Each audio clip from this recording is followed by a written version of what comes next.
navigation en rivière sportive demande en plus de la technique, de l'expérience, que l'on acquiert petit à petit. Cette expérience porte sur les facultés de navigation à vue, de repérage, de prévision d'une trajectoire, de connaissance des dangers et de pratique de sécurité ou de sauvetage. Pour progresser rapidement en navigation à vue, il ne faut pas hésiter à prendre la tête le plus souvent possible, dans tout rapide qui vous semble maîtrisable, plutôt que de suivre quelqu'un à l'aveuglette. Ceci vous empêche de voir loin sur la rivière, et vous ne progresserez jamais vraiment ainsi. De manière générale en rivière, il faut regarder loin devant, 10, 20, 30, 100 mètres à l'avance, afin de déterminer les gros dangers, les grosses options possibles. Ici, le danger le plus sérieux est le drossage. Ensuite, les branches en rive gauche, et c'est en fonction de ces écueils, et non des mouvements d'eau annexes comme les deux rouleaux, qu'il faut choisir sa trajectoire. En navigation à vue, le piège le plus classique est de se focaliser uniquement sur le premier danger venu, sans s'intéresser à la suite du rapide.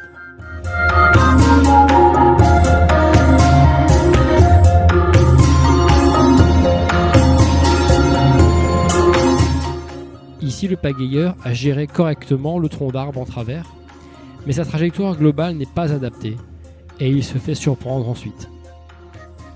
Jetez constamment un œil sur chaque rive à la recherche de contres potentiellement intéressants, dont vous pourrez vous servir en cas de mauvaise surprise à l'horizon.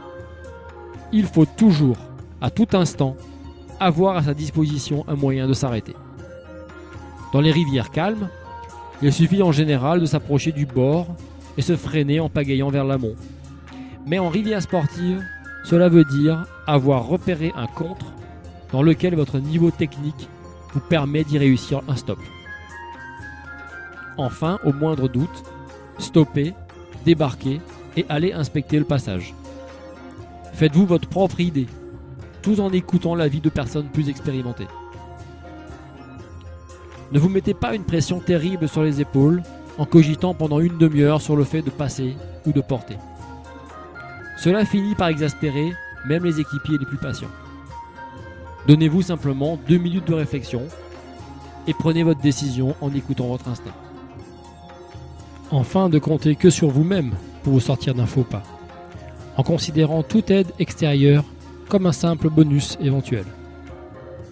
L'entraide et la sécurité collective sont des aspects importants de la navigation, mais n'en surestimez pas le potentiel.